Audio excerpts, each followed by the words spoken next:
Welcome to Megapath Presents. I'm Ronnie Hayes, and today let's talk The Walking Dead comic Q&A number 15.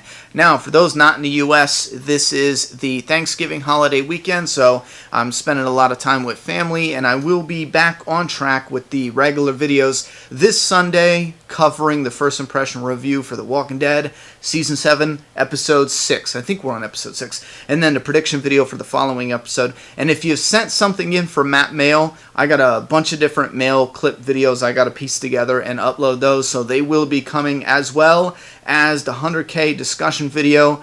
I kind of went a little overboard.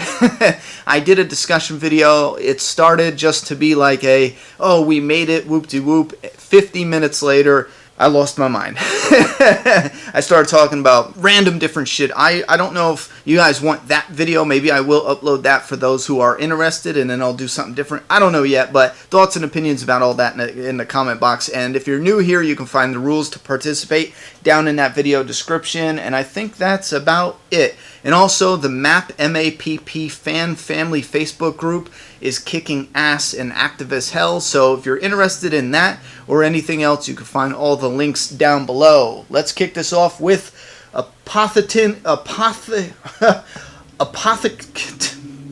my mouth won't say the proper word. Apothecin Doom. If Rick was to die in issue 163, who do you think will be the next main character to take up leadership? I've always said Carl Grimes. I think a lot of fans just pick him because he'll be the last surviving Grimes family member. But as of right now, I think in an ironic way, the Walking Dead universe has become more popular than the character of Rick Grimes, like the single character.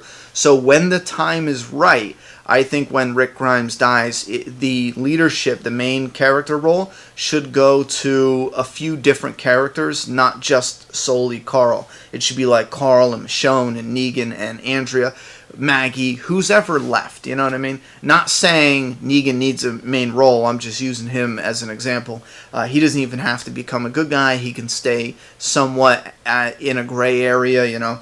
Anyway, moving on. Victor Ojeda. What if Rick's hand and the Walker hands represent that both the Whispers and the communities are getting conquered by the radio group Eugene talked to, and that is the end of the war because they all become slaves? Yeah, that's a possibility. I mean, as far as a what-if scenario, as long as the story is cool, I'm cool with it. With that said, at first I didn't think they would have enough time because, keep in mind, the distance. They're in Ohio, which is roughly around 7 or 8 hours, and traveling in this world, depending on if they have horses or cars or whatever the hell, it's not going to be that easy. And they only have a landmark, so I don't think it'll be that easy to find their exact location, but it is plausible because we know that the war was raging for a couple hours, and then Beta was knocked out for 5 hours, and then they also made it to the hilltop at nighttime. So this war is going on for like half a friggin' day. So that opens up the possibility that the radio group could actually be in that area right about now.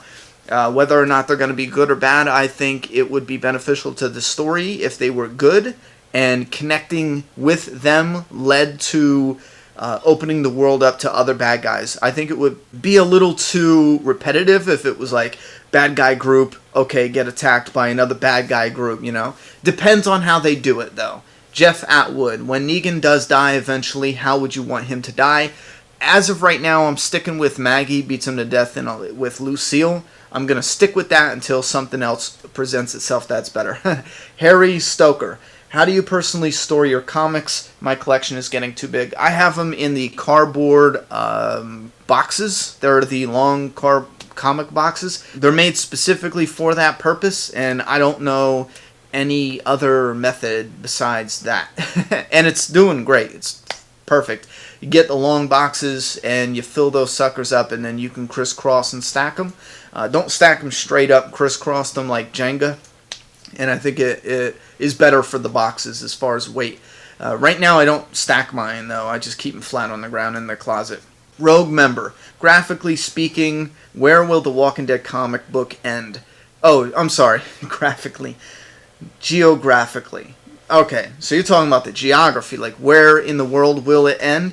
Well, right now they're in Virginia. We don't know if they're going to move. Like, if they go to Ohio and die there and that's it, then it will end in Ohio. If they travel to Pennsylvania, it will end in Pennsylvania. We don't know where they're going to travel to. If they died right now, if it ended right now, they're in Virginia right now in the comic. So it would end in Virginia.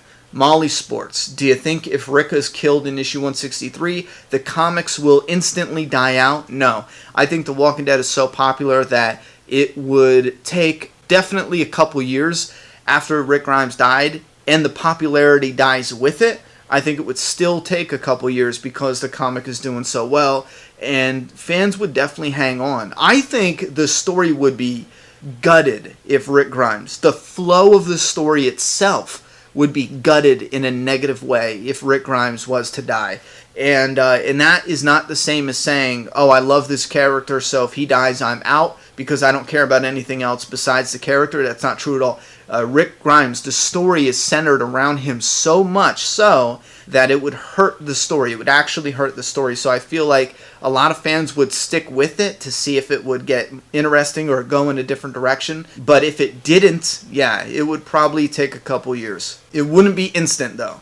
Steve Kroll, do you think the comic will end at issue 200? No, I don't. If not, how much story do you think is left? There's more than 300. Kirkman said 300 as a random number, which is a good number to pick because it's far enough to not worry about it, but it's not so ridiculous to seem too greedy or to seem like you're milking it. So I know fans kind of misinterpret why he says 300, but that's, in my opinion, that's why he said 300. For the comic book, the story that's designed, you can make 500 issues as long as you continually moved on. Like when it's time to move on from Rick, from Negan, from these certain characters, you gotta move on, but you have to world build. Right now, in order to set that up for the comic book to have a long shelf life from this point on, Kirkman needs to world build now. He needs to connect with Ohio. He needs to put Rick in a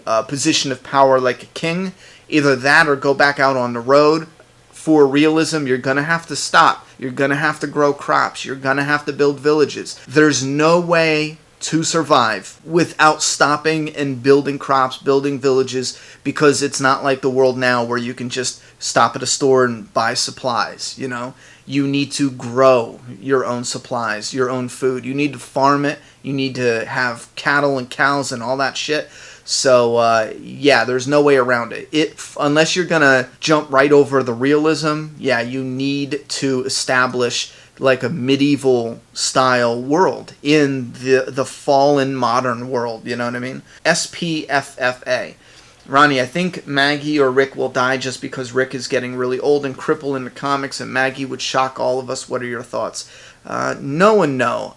Yeah, I'm a little nervous for Maggie, but I feel like there's more there. You know what I mean? What did Maggie's story do? Take over leadership here just to be killed off in a war right after the one war? I feel like there's more there. Same with Rick. I don't think being crippled does anything to Rick that injures his story. He needs to be king. He needs to be leader. He can be crippled for that. He could be in a wheelchair completely and he can still sit on the throne. You know what I mean? NLC Productions. Do you think that Rick will be the only survivor based on the cover? No, I don't.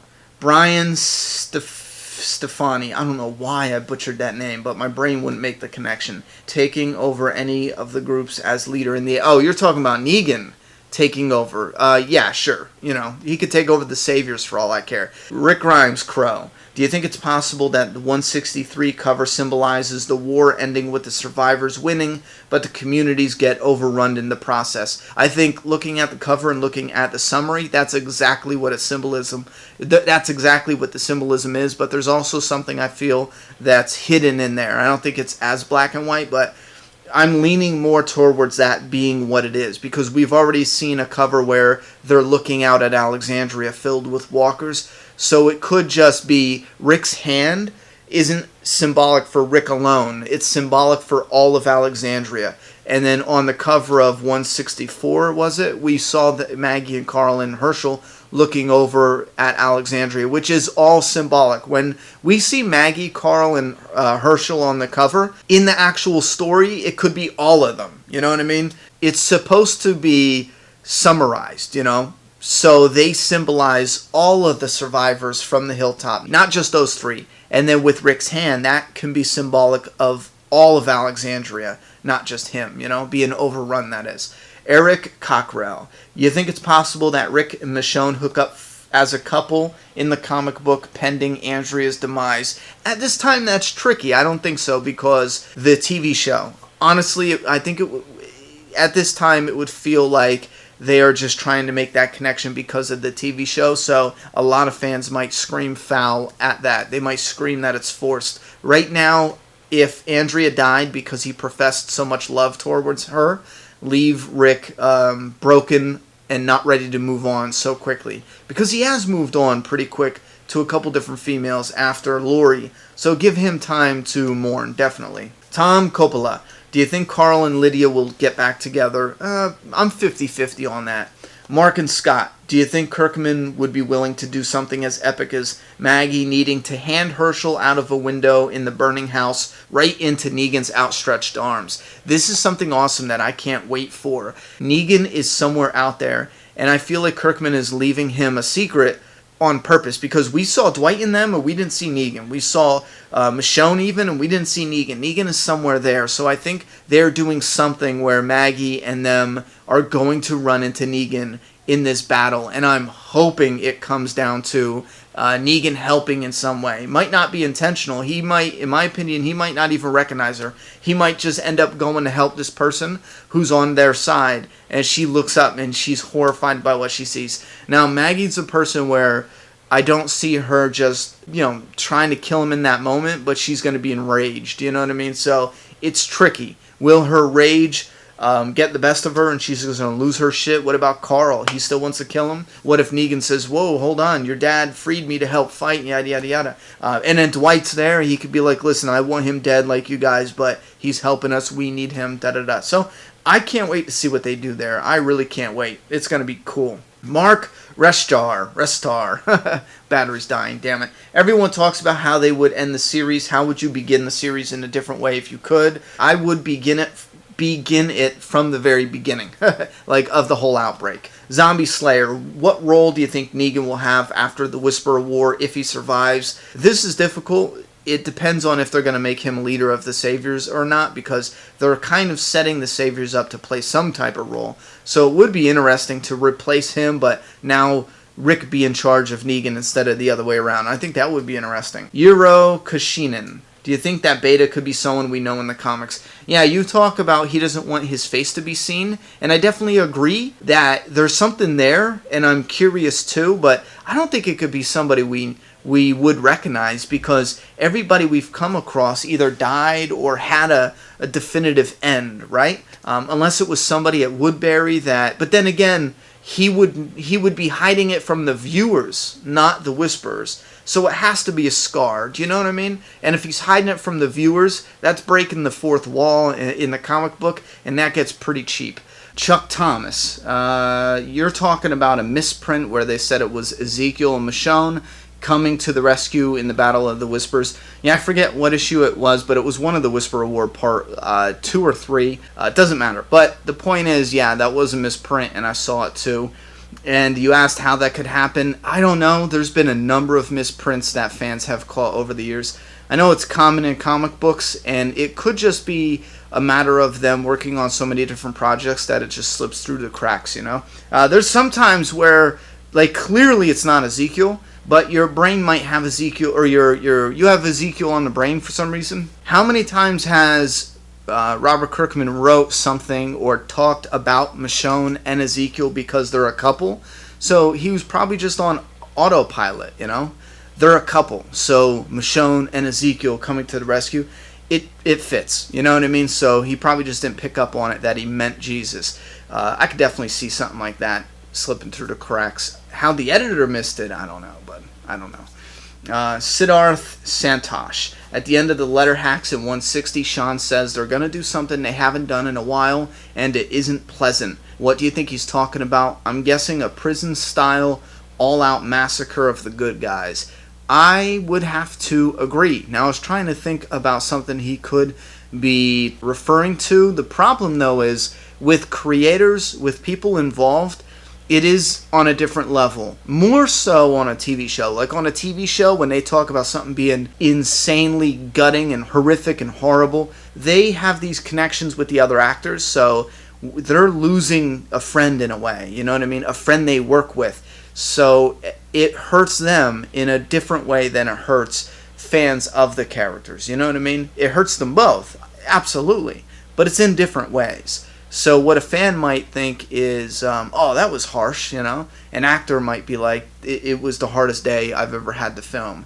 So they're both honest, but it's through two different experiences, two different types of experiences. So Sean could be talking about something as easy as destroying their home, you know what I mean? He could be referring to something like that, and we might be thinking of something epic like they're going to have 7 deaths in one issue. But again, he could be talking about that.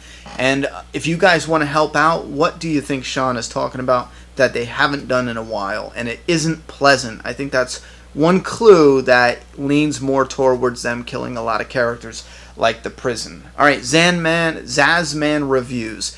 You believe the Ohio group to be the next villain in the story?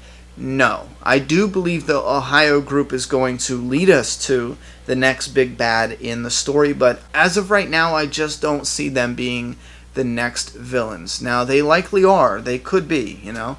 Right now, I'm going to say that they lead to the next villains. Maybe not even intentionally, but now that I say it, that sounds like how Jesus wasn't the next big villain, but in a way, he was leading to the next big villain. You know what I mean?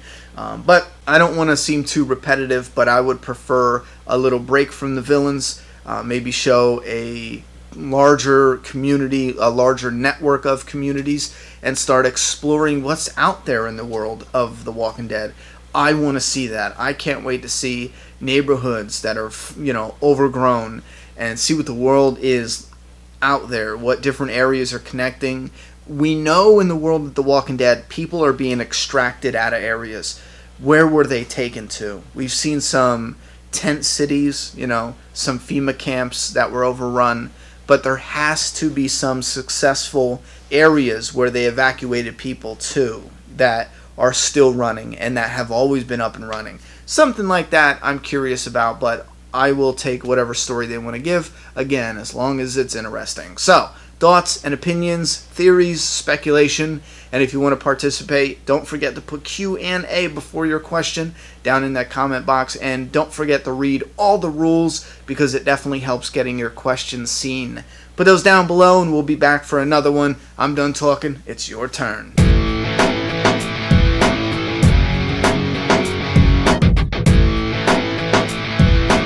Subscribe now.